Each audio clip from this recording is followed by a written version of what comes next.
بسم الله الرحمن الرحيم. السلام عليكم ورحمة الله وبركاته. لو عاوز تشوف ماتش الأهلي في كأس العالم للأندية تابع معايا الشرح.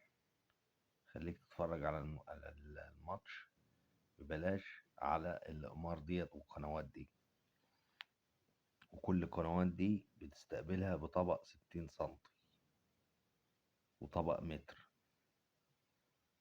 مبدئيا معانا القمر هيسباسات اللي هو موجود في 30 درجة غرب، 30 درجة غرب، تردد 12476، 12476 أفقي، معدل الترميز 27500. دي باقة هتذيع الماتش. تاني تردد 12399 اتش أفقي، معدل الترميز 27500.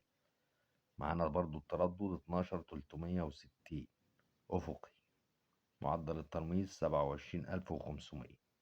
ده بالنسبة للقمر هيسباسات، وده تقدر تستقبله بطبق متر. بعد كده في قمر أسترا اللي هو موجود في 19 درجة شرق. قمر أسترا اللي موجود في 19 درجة شرق. معانا التردد 11856، 11856 عمودي في، معدل الترميز 27500. معانا برضو التردد 12012 عمودي برضو، معدل الترميز 27500. تالت قمر آموس اللي هو موجود في 4 درجات غرب، اللي هو تحت النايل سات على طول. هتبقى وانت واقف ورا الطبق وهو شمال النايل سات بدرجة صغيرة، بسنة صغيرة، وده تقدر تستقبله بطبق 60 سنتي.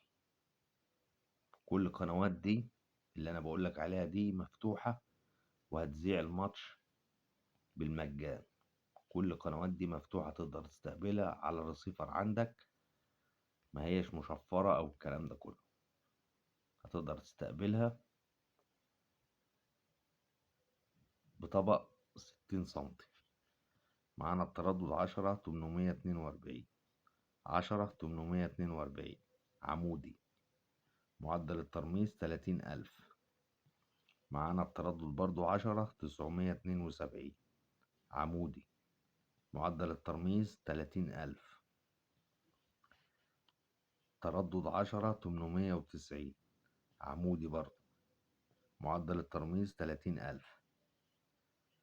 التردد 11103 عمودي، معدل الترميز 30000.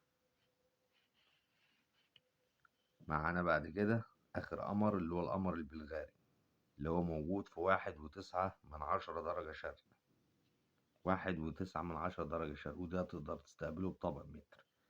معانا التردد 12416 عمودي، معدل الترميز 30000. معانا التردد 12341 أفقي، معدل الترميز 30000. كل الترددات دي هتذيع الماتش مجاني على القنوات المفتوحة بتاعتها، وتقدر تستقبلها بطبق متر، طبق 60 سنتي. أما النايلز، بالنسبة للنايل سات مفيش حاجة عن النايل سات خالص نهائي هتذيع الماتش. انسى إن في أي حاجة عن النايل سات موجودة هتذيع الماتش. دي كانت كل الترددات اللي هي هتنقل الماتش بكرة. اعمل لايك للفيديو واعمل اشتراك في القناة، والسلام عليكم ورحمة الله.